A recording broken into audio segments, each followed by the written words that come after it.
Small business owner, I can't tell you how many times I've felt stuck. And if you're listening to this and you're a small business owner, you know how frustrating that can be. I felt stuck in hiring the right employees. Maybe I consistently been getting it wrong, right? Maybe I felt stuck with the amount of revenue that I'm making and I'm constantly falling short of my goals. Or maybe I'm just spending way too much time on my business. And, as entrepreneurs, we start businesses so that we can have freedom. Instead, you feel like this is an absolute time suck. Well, today I'm going to be going over 3 tips that have helped me massively as I've scaled multiple businesses to 6 figures. And I want to share these with you because if I knew these earlier, they would have helped me succeed, helped me meet those goals, and helped me free up my time a lot sooner.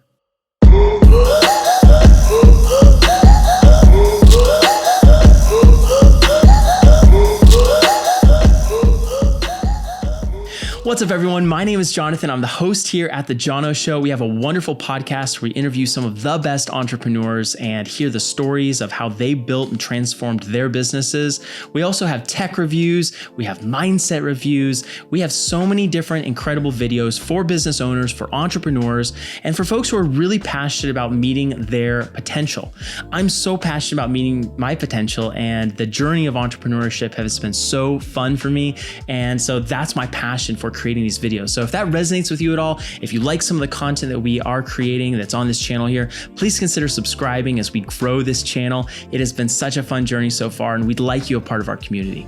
All right, let's get into the meat and potatoes of today's episode. This is something that is so important to me and something I'm very fired up about because as I grew my business in the wedding and event space, I can't tell you how often I just felt stuck.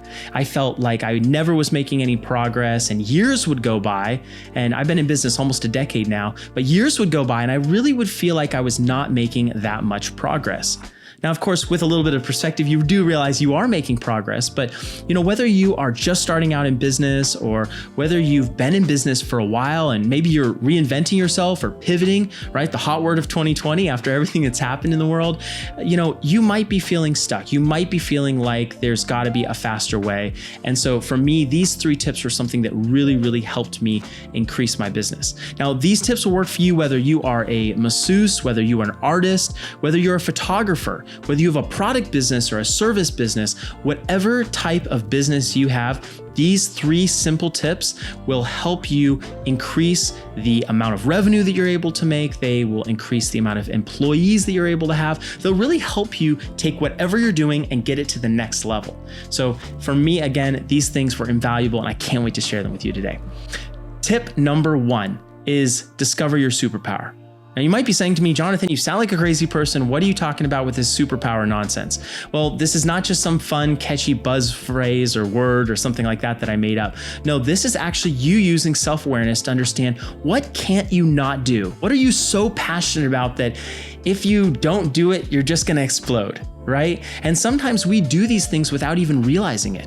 Sometimes, we're our own worst enemy and we're constantly looking for ways to be critical and grow as people, but we don't realize that we have some incredibly positive attributes that we are constantly doing on a daily basis that we're the best at. Maybe it's sales, maybe it's speaking to others, maybe it's just showing love and care for other people.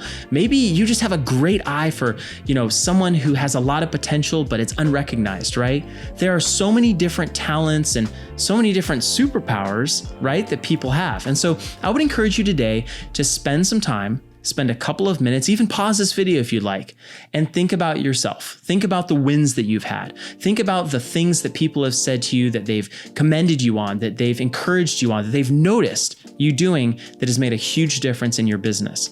And, if you've been in business for a little while and you're on Yelp or other places, you can go and look at some of those reviews because sometimes people will pick up on that and you'll start seeing a common theme as you go through. The other thing you can do, a kind of a practical tip for finding out what this is if you're having a hard time, is go to someone who has your best interests at heart and ask them. Just say, hey, be honest with me. What do you feel like I can't not do?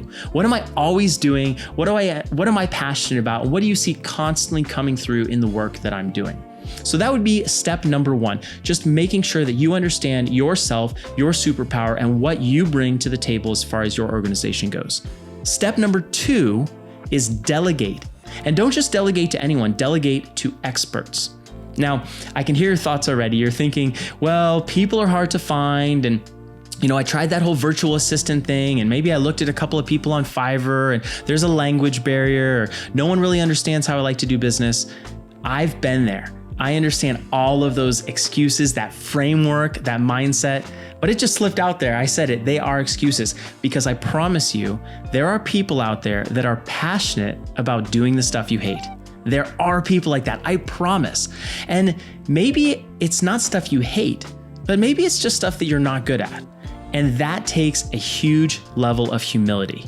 So take a moment, be humble, and think about yourself. Think about on the other side of what your superpower is. Think about what you're not good at. Think about the ways that maybe you are the worst problem in your own organization. I know for me personally, I have a big problem with staying organized. And so I have to put people in my ecosystem and delegate the things that need organization to those people who are more organized so that we can run a tight ship. Without that, I would completely not be able to run a business at all. And so that's important. Finding those people who can basically take some of the things off of your plate that you're not really good at. Again, like I said, this does take humility. So take some of that time just to be quiet inside yourself and have that moment to say, okay, I'm really great at these things over here, but I definitely need help here, and be willing to outsource. Be honest with the person that you're bringing on board. Don't set them up for a surprise and, say, oh, I'm pretty good at everything here, just do this. Or don't even just give them the assignment. Be honest with them and say, hey, look, I really struggle with this. You have to be my pillar that I lean on when it comes to this. That will be an empowering message for them, and that will allow them to really, really run and take this weak area of your business and make it their own thing and shine, which will inevitably make your whole organization so much better. Point number 3 is you need to manage, you need to trust, and then you need to adjust. Now, this is taking that team that you just found, right, and manage them. You can't hover over them. You've got to let them run. You've got to let them do what you hired them to do.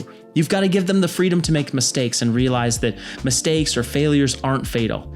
And this is something that you set as a culture, as a leader in your business. You set this as a precedent. And these are not just the words that you say. These aren't just fancy titles or codes of ethics or things that you mount in your office, but these are actual ways that you relate to people on a daily basis.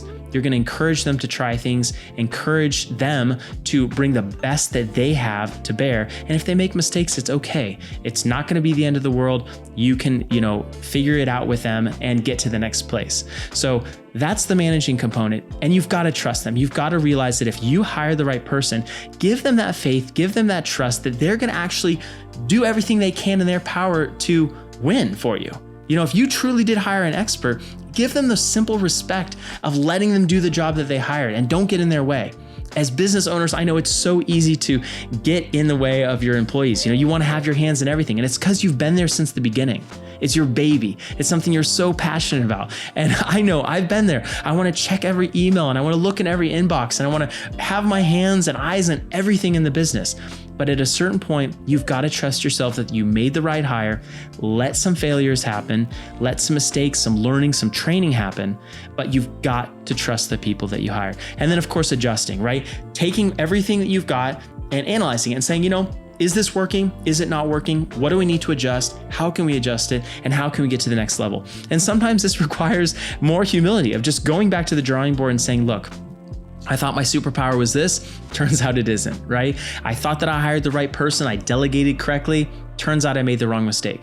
Don't let 1 or 2 mistakes get in your way. Don't let 1 or 2 bad hires tell you that there's no one good in the world who's ever going to be able to work in your business. Don't allow that to jade you. The second that happens, you instantly cut off your ability to grow as a business person. You're immediately taking out the idea of abundance, that there's so many different opportunities in the world, and you start shutting yourself down. And once you do that for long enough, you really end up very jaded, very upset, and not really living the type of life that you want to live, having the type of business that you want to have, and certainly not making the type of money that you wish you were making.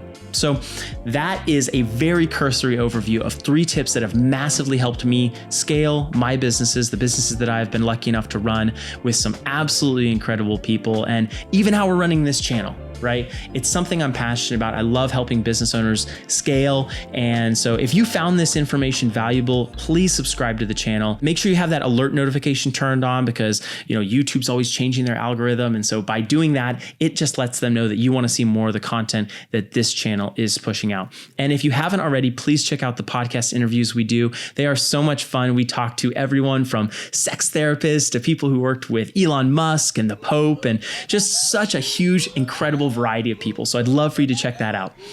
And in the meantime, have an amazing rest of your day, and we'll see you in the next video.